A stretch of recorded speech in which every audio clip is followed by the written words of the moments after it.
ओम शांति। 4 मार्च 2025 बाबा के महावाक्य।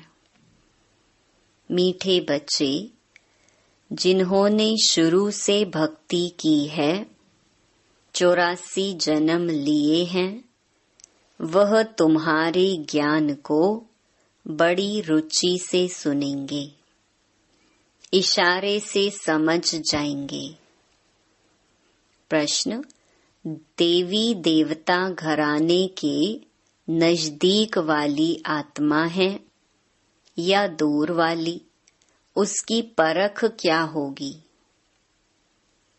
उत्तर: जो तुम्हारे देवता घराने की आत्माएं होंगी, उन्हें ज्ञान की सब बातें सुनते ही जच जाएंगी, वह मूंझेंगे नहीं।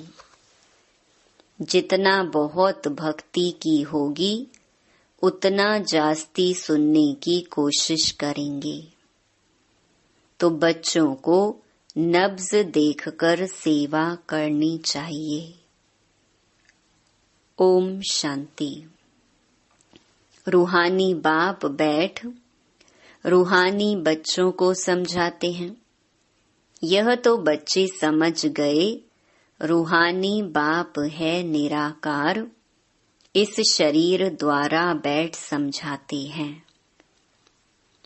हम आत्मा भी निराकार हैं, इस शरीर से सुनते हैं। तो अब 2 बाप इकट्ठे हैं ना।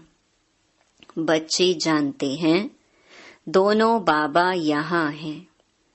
तीसरे बाप को जानते हो, परंतु उनसे फिर भी यह अच्छा है, इनसे फिर वह अच्छा, नंबर वार है ना। तो उस लौकिक से संबंध निकल बाकी इन दोनों से संबंध हो जाता है। बाप बैठ समझाते हैं मनुष्यों को कैसे समझाना चाहिए।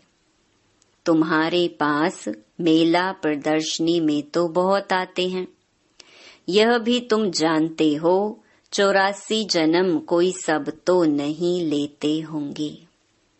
यह कैसे पता पड़े यह 84 जन्म लेने वाला है या 10 जन्म लेने वाला है व 20 जन्म लेने वाला है? अब तुम बच्चे यह तो समझते हो कि जिसने बहुत भक्ति की होगी शुरू से लेकर, तो उनको फल भी इतना ही जल्दी और अच्छा मिलेगा। थोड़ी भक्ति की होगी और देरी से की होगी, तो फल भी इतना थोड़ा और देरी से मिलेगा। यह बाबा सर्विस करने वाले बच्चों के लिए समझाते हैं। बोलो, तुम भारतवासी हो तो बताओ, देवी देवताओं को मानते हो? भारत में इन लक्ष्मी नारायण का राज्य था ना। जो 84 जन्म लेने वाला होगा, शुरू से भक्ति की होगी, वह झट समझ जाएगा। बरोबर आदि सनातन देवी देवता धर्म था। रुचि से सुनने लग पड़ेंगे। कोई तो ऐसे ही देख कर चले जाते हैं, कुछ पूछते भी नहीं, जैसे कि बुद्धि में बैठता नहीं। तो उनके लिए समझना चाहिए यह अभी तक यहाँ का नहीं है, आगे चल समझ भी लेवे। कोई का समझाने से झट कान हिलेगा। बरोबर इस हिसाब से तो 84 जन्म ठीक है। अगर कहते हैं हम कैसे समझें कि पूरे 84 जन्म लिए हैं? अच्छा, 84 नहीं तो 82 देवता धर्म में तो आए होंगे। देखो, इतना बुद्धि में जचता नहीं है, तो समझो यह 84 जन्म लेने वाला नहीं है। दूर वाले कम सुनेंगे। जितना बहुत भक्ति की हुई होगी, वह जास्ती सुनने की कोशिश करेंगे, झट समझ जाएंगे। ड्रामा रिपीट तो होता है ना। सारा भक्ति पर मदार है। इस बाबा ने सबसे नंबर 1 भक्ति की है ना। कम भक्ति की होगी तो फल भी कम मिलेगा।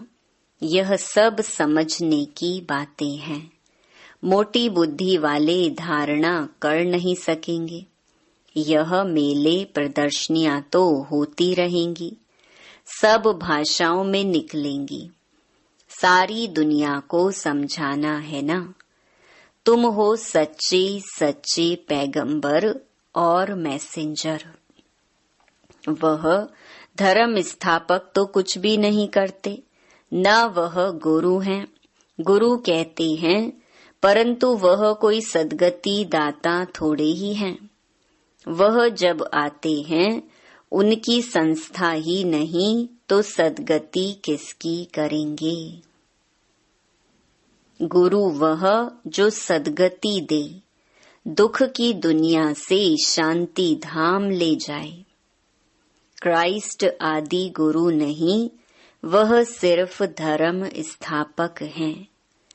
उन्हों का और कोई पोजीशन नहीं है। पोजीशन तो उन्हों का है जो पहले पहले सतो प्रधान में, फिर सतो रजो तमो में आते हैं। वह तो सिर्फ अपना धर्म स्थापन कर पुनर्जन्म लेते रहेंगे। जब फिर सबकी तमो प्रधान अवस्था होती है तो बाप आकर सबको पवित्र बनाए ले जाते हैं। पावन बना तो फिर पतित दुनिया में नहीं रह सकते। पवित्र आत्माएं चली जाएंगी मुक्ति में, फिर जीवन मुक्ति में आएंगी।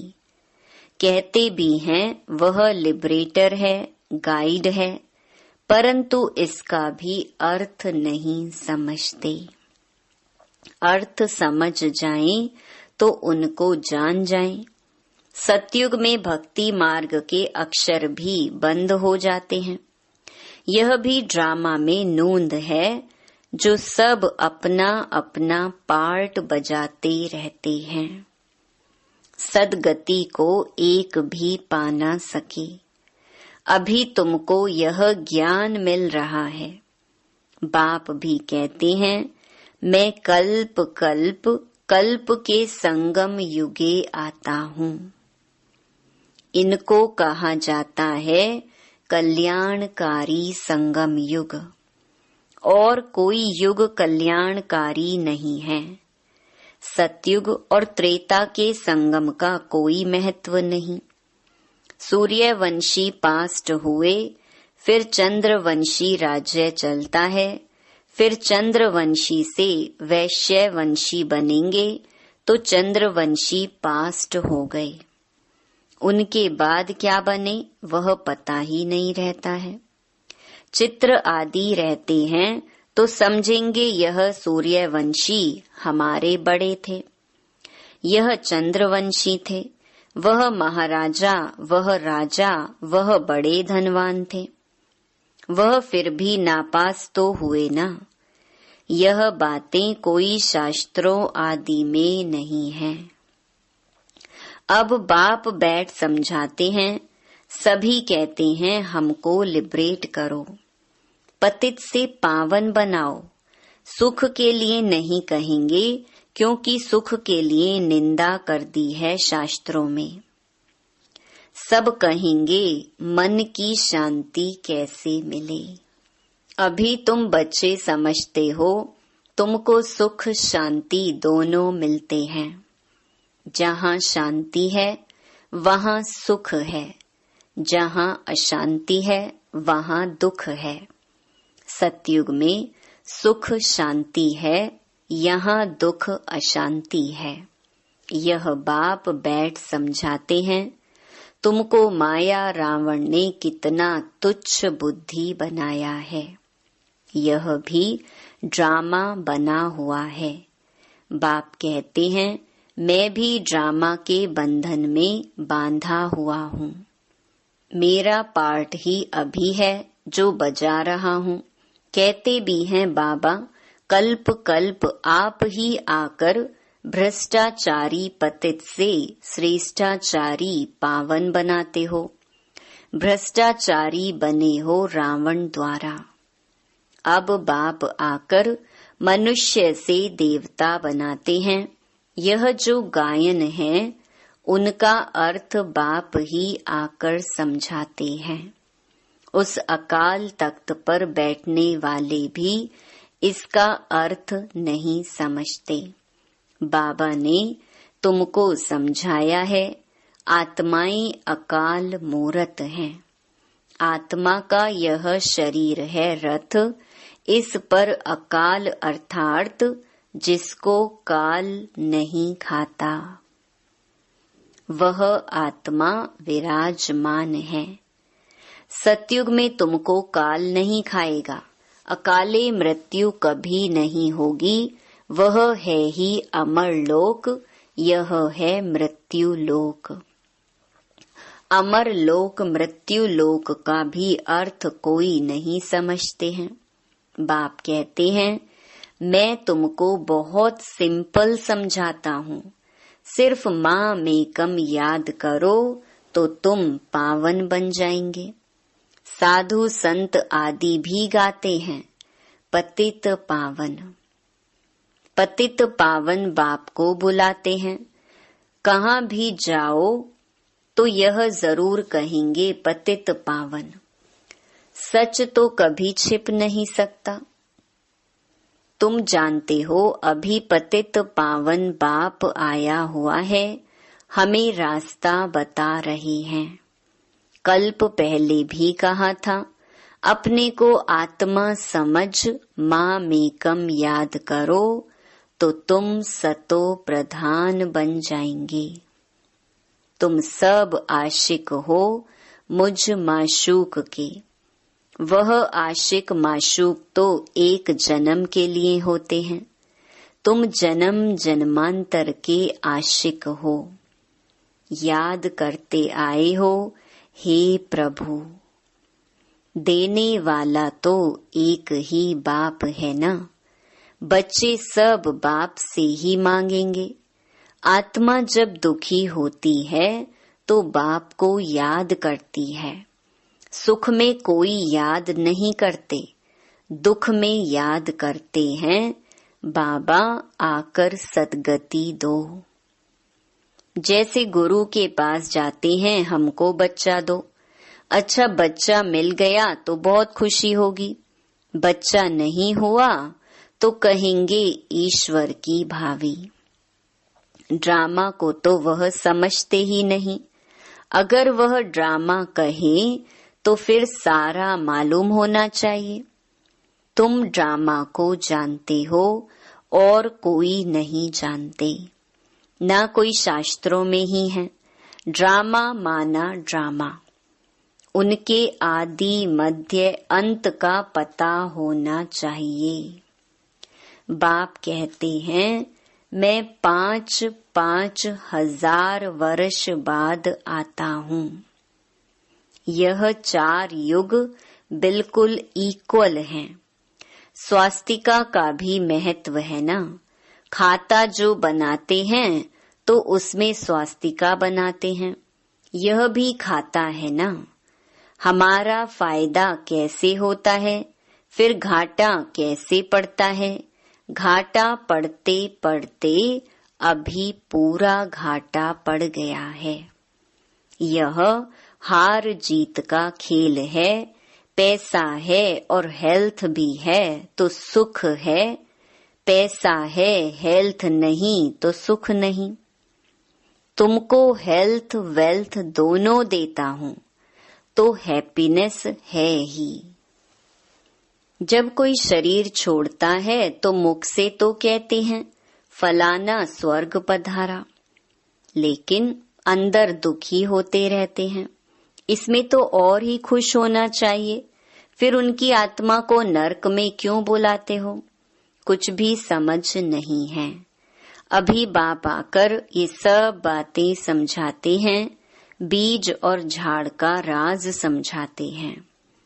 ऐसे झाड़ और कोई बना न सके। यह कोई इसने नहीं बनाया है, इनका कोई गुरु नहीं था। अगर होता तो उनके और भी शिष्य होते ना। मनुष्य समझते हैं इनको कोई गुरु ने सिखाया है, या तो कहते परमात्मा की शक्ति प्रवेश करती है। अरे, परमात्मा की शक्ति कैसे प्रवेश करेगी? बेचारे कुछ भी नहीं जानते। बाप खुद बैठ बताते हैं, मैंने कहा था मैं साधारण बूढ़े तन में आता हूँ, आकर तुमको पढ़ाता हूँ। यह भी सुनते हैं, अटेंशन तो हमारे ऊपर है। यह भी स्टूडेंट हैं। यह अपने को और कुछ नहीं कहते। प्रजापिता सो भी स्टूडेंट है। भल इसने विनाश भी देखा, परंतु समझा कुछ भी नहीं। आहिस्ते आहिस्ते समझते गए, जैसे तुम समझते जाते हो। बाप तुमको समझाते हैं, बीच में यह भी समझते जाते हैं, पढ़ते रहते हैं। हर एक स्टूडेंट पुरुषार्थ करेंगे पढ़ने का। ब्रह्मा विष्णु शंकर तो हैं सूक्ष्म वतनवासी। उन्हों का क्या पार्ट है, यह भी कोई नहीं जानते। बाप हर एक बात आपे ही समझाते हैं। तुम प्रश्न कोई पूछ नहीं सकते। ऊपर में है शिव परमात्मा, फिर देवताएं, उनको मिला कैसे सकते? अभी तुम बच्चे जानते हो, बाप इसमें आकर प्रवेश करते हैं, इसलिए कहा जाता है बाप दादा। बाप अलग है, दादा अलग है। बाप शिव, दादा ब्रह्मा है। वर्षा शिव से मिलता है इन द्वारा। ब्राह्मण हो गए ब्रह्मा के बच्चे। बाप ने एडॉप्ट किया है ड्रामा के प्लान अनुसार। बाप कहते हैं नंबर 1 भक्त यह है, 84 जन्म भी इसने लिए हैं। सांवरा और गोरा भी इनको कहते हैं। श्री कृष्ण सतयुग में गोरा था, कलयुग में सांवरा है। पतित है ना, फिर पावन बनते हैं। तुम भी ऐसे बनते हो। यह है आयरन एजेड वर्ल्ड, वह है गोल्डन एजेड वर्ल्ड। सीढ़ी का किसको पता नहीं है। जो पीछे आते हैं वह 84 जन्म थोड़े ही लेते होंगे। वह जरूर कम जन्म लेंगे, फिर उनको सीढ़ी में दिखा कैसे सकते। बाबा ने समझाया है, सबसे जास्ती जन्म कौन लेंगे, सबसे कम जन्म कौन लेंगे। यह है नॉलेज। बाप ही नॉलेजफुल पतित पावन है। आदि मध्य अंत की नॉलेज सुना रहे हैं। वह सब नेति नेति करते आए हैं। अपनी आत्मा को ही नहीं जानते तो बाप को फिर कैसे जानेंगे। सिर्फ कहने मात्र कह देते हैं। आत्मा क्या चीज है, कुछ भी नहीं जानते। तुम अभी जानते हो आत्मा अविनाशी है। उसमें 84 जन्मों का अविनाशी पार्ट नोंधा हुआ है। इतनी छोटी सी आत्मा में कितना पार्ट नोंधा हुआ है। जो अच्छी रीति सुनते और समझते हैं तो समझा जाता है यह नजदीक वाला है। बुद्धि में नहीं बैठता है तो देरी से आने वाला होगा। सुनाने के समय नब्ज देखी जाती है। समझाने वाले भी नंबर वार है ना। तुम्हारी यह पढ़ाई है, राजधानी स्थापन हो रही है। कोई तो ऊंच से ऊंच राजाई पद पाते हैं, कोई तो प्रजा में नौकर चाकर बनते हैं। बाकी हाँ इतना है कि सतयुग में कोई दुख नहीं होता। उनको कहा ही जाता है सुख धाम बहिष्ठ। पास्ट हो गया है तब तो याद करते हैं ना। मनुष्य समझते हैं स्वर्ग कोई ऊपर छत में होगा। दिलवाड़ा मंदिर में तुम्हारा पूरा यादगार खड़ा है। आदि देव, आदि देवी और बच्चे नीचे योग में बैठे हैं। ऊपर में राजाई खड़ी है। मनुष्य तो दर्शन करेंगे, पैसा रखेंगे, समझेंगे कुछ भी नहीं। तुम बच्चों को ज्ञान का तीसरा नेत्र मिला है। तुम सबसे पहले तो बाप की बायोग्राफी को जान गए, तो और क्या चाहिए। बाप को जानने से ही सब कुछ समझ में आ जाता है, तो खुशी होनी चाहिए। तुम जानते हो अभी हम सतयुग में जाकर सोने के महल बनाएंगे, राज्य करेंगे। जो सर्विसेबल बच्चे हैं उन्हों की बुद्धि में रहेगा यह स्पिरिचुअल नॉलेज स्पिरिचुअल फादर देते हैं। स्पिरिचुअल फादर कहा जाता है आत्माओं के बाप को।